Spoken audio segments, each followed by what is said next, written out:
Hey everyone, welcome back to GOSPEAKLY English Podcast. Oh my goodness, I am so excited for today's episode.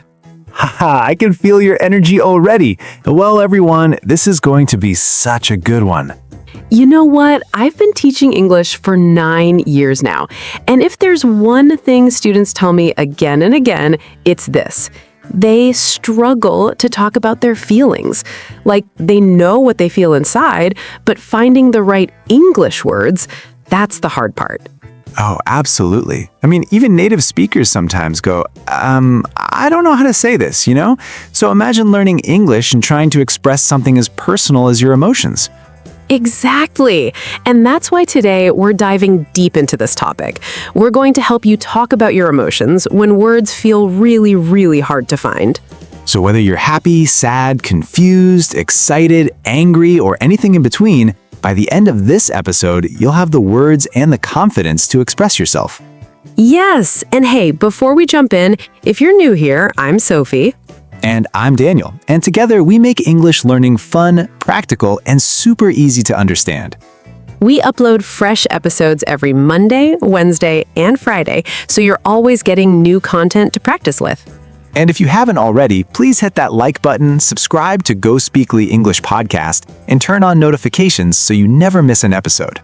Trust me, this channel is going to change the way you speak English. We keep it real, we keep it natural, and we make sure you actually use what you learn. All right, so let's get into it. Today's topic, how to talk about your emotions when words just don't come easily. Daniel, I have to ask you, when was the last time you found it hard to express how you felt? Oh, wow, just yesterday, actually. I was talking to a friend and I wanted to say I felt, not exactly sad, not exactly tired, but somewhere in between. I couldn't find the word. See? That happens to all of us. So imagine our listeners who are learning English. They need simple, clear ways to talk about feelings without getting stuck. Absolutely. Okay, Sophie, let's break this down step by step. All right. So part 1 is all about understanding emotions and finding the simplest words to describe them. Because here's the thing, you don't need fancy vocabulary to express yourself. Right. Sometimes beginners think, I need big, complicated words to sound fluent. But honestly, simple words work best. Exactly. So let's start with the basics. What are the most common emotions we feel every single day? Well, there's happy, sad, angry, scared, excited, tired, confused. I mean, these are the big ones, right? Yes, and you know what? Those words alone can get you through so many conversations. But here's where it gets interesting. We need to add a little more detail sometimes. Oh, like instead of just saying I'm sad, you can say I'm a little sad or I'm really sad? Exactly. That's called using intensifiers, and it makes your emotion clearer. Let me give you some examples. Okay, I'm listening. So if you're happy, you could say, I'm happy, I'm really happy, I'm so happy, I'm extremely happy, or even, I'm over the moon. I love that last one, over the moon. That's such a fun expression. Right? It means you're incredibly happy, like when you get amazing news or something wonderful happens. Okay, so what about when you're not feeling great, like when you're sad? Good question. You can say, I'm sad, I'm a bit sad, I'm really sad, I'm very sad, or I'm heartbroken. Heartbroken. That's a strong word. It is. You use that when something really painful happens, like a breakup, losing someone you love, or a big disappointment. Got it. What about angry? Because anger has different levels too, right? Oh, definitely. You can say, I'm annoyed. That's like mild anger. Then I'm frustrated. I'm upset. I'm angry. I'm really angry. Or I'm furious. Furious is the top level. Yes, that's when you're extremely, extremely angry, like when someone really crosses a line. Okay, this is making so much sense. So basically, we start with a simple emotion word, then we add words like a little, very, really, so, extremely, and that gives more detail. Exactly. You're getting it. Now, let me share something super helpful. Sometimes we feel emotions, but we don't even know what to call them. Oh yeah, that happens to me all the time. Right? So here's what you do. You describe the feeling instead of naming it. Wait, describe it? How? Okay, imagine you're feeling anxious, but you don't know that word yet. You could say, I feel nervous, or my heart is beating fast, or I feel worried about something. Oh, so you're explaining the physical sensation or what's happening inside you. Yes, because emotions create physical reactions in our body. When you're scared, your hands might shake. When you're excited, you feel energy. When you're sad, you might feel heavy. That's brilliant. So you can say things like, my stomach feels tight, I feel butterflies in my stomach, I feel relaxed, I feel tense. Perfect examples. And here's another tip. Use comparisons. Comparisons. Yeah, like, I feel like I'm floating on air when I'm super happy, or I feel like there's a weight on my chest when I'm sad. Wow, that's so visual. I love that. It really helps people understand what you're going through. Now, let me ask you something, Daniel. What's a feeling that's hard to explain? You know that feeling when you're excited but also nervous at the same time? Like before a big presentation or a first date. Oh, yes, that's such a specific feeling.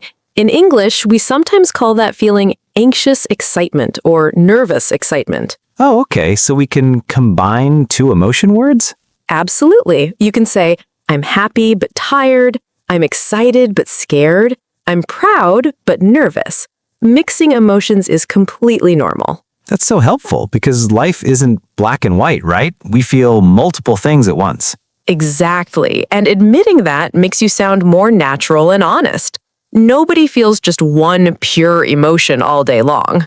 True. So, Sophie, what are some common mistakes beginners make when talking about emotions? Oh, great question. Okay. Mistake number 1, saying, I am boring instead of I am bored. Oh no, that changes the meaning completely. Right?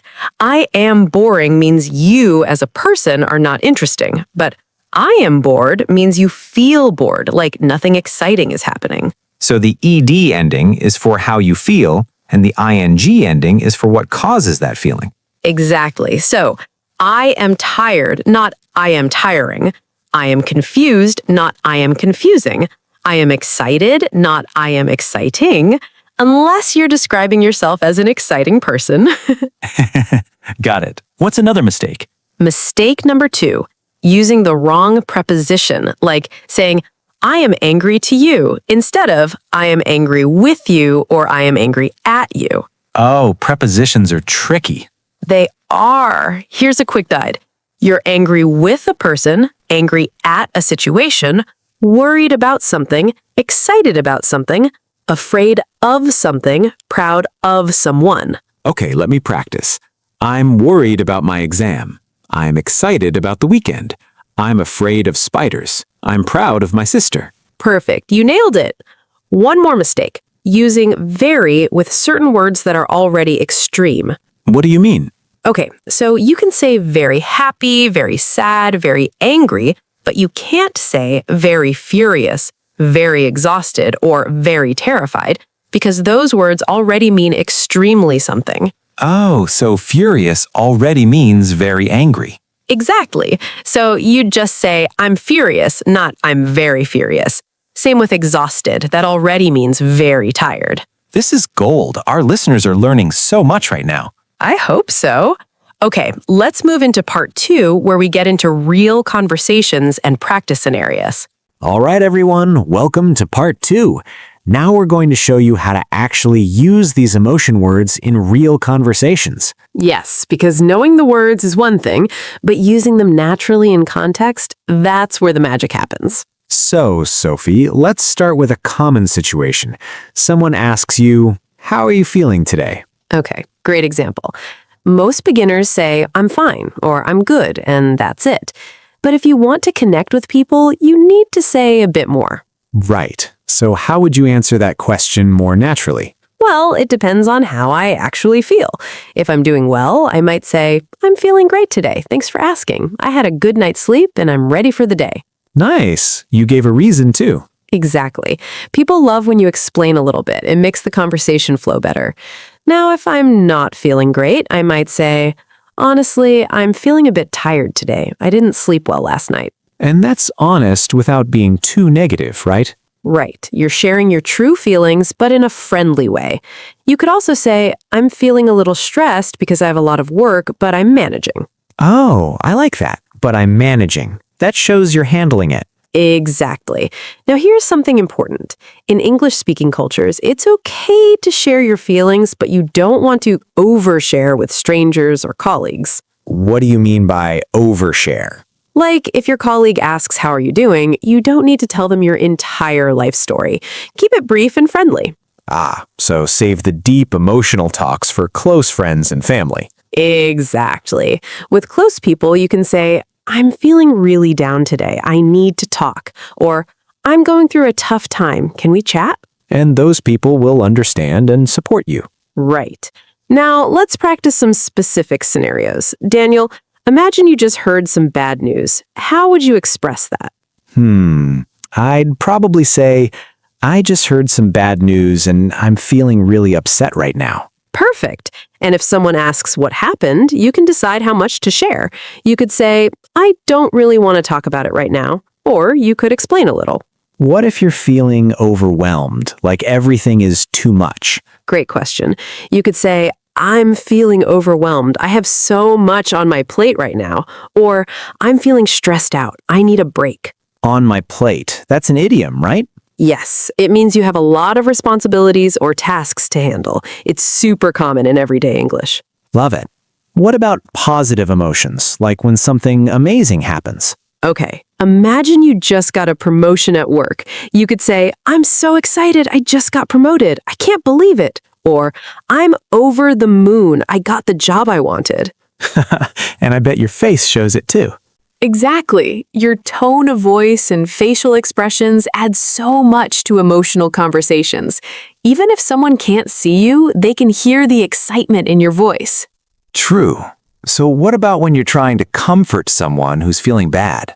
Oh, this is so important. First, you acknowledge their feelings. You say, I'm sorry you're going through this. Or, that sounds really difficult. So you show empathy first. Yes. Then you can offer support. You say, I'm here for you if you need to talk. Or, is there anything I can do to help? What should you not say? Good question. Don't say things like, just get over it, or it's not a big deal, because that dismisses their feelings. Right. That would make them feel worse. Exactly. Even if you think the problem is small, to them it's real and important. So validate their feelings first. This is relationship advice too. It really is. Okay, let's talk about expressing mixed emotions. Remember we said you can feel two things at once? Yeah, like nervous and excited? Right. So you could say, I'm excited about starting my new job, but I'm also a little nervous. Or, I'm happy for you, but I'm also sad that you're moving away. That's so honest and real. It is. And people appreciate that honesty. Now, here's a challenge. What if you're feeling an emotion, but you don't want to show it? Oh, like trying to stay professional at work? Exactly. You might feel angry inside, but at work, you say, I'm a bit frustrated with this situation. Let's find a solution. Instead of, I'm so angry. This is ridiculous. Yeah, the second one might get you in trouble. Right. It's about emotional intelligence, knowing when and how to express what you feel. So tone it down in professional settings. Be yourself with friends and family. Exactly. Now let's talk about body language and emotions, because it's not just about words. Oh yes, like when you're sad, you might look down or speak quietly. Right. And when you're excited, you might talk faster, smile more, use your hands. When you're angry, your voice might get louder or sharper. So even if English isn't your first language, your body helps communicate your feelings. Absolutely. And here's a tip. If you're on a phone call and someone can't see you, use your tone of voice to show emotion. Say things with feeling. Like instead of saying, I'm happy in a flat voice, say, I'm so happy with energy. Exactly. Let me give you some phrases for different emotional situations. Ready? Ready. Okay. When you're grateful, I really appreciate this. Thank you so much. I'm so thankful for your help. I can't thank you enough. Beautiful. What about when you're disappointed? You could say, I'm a bit disappointed. I was hoping for a different outcome. Or, this isn't what I expected. I feel let down. Let down, that means disappointed? Yes, it's a phrasal verb. You feel let down when someone or something doesn't meet your expectations. Got it. What about when you're proud of yourself? Oh, this is important because many people struggle to say this. You can say, I'm really proud of what I accomplished. I worked hard and it paid off. I'm pleased with my progress.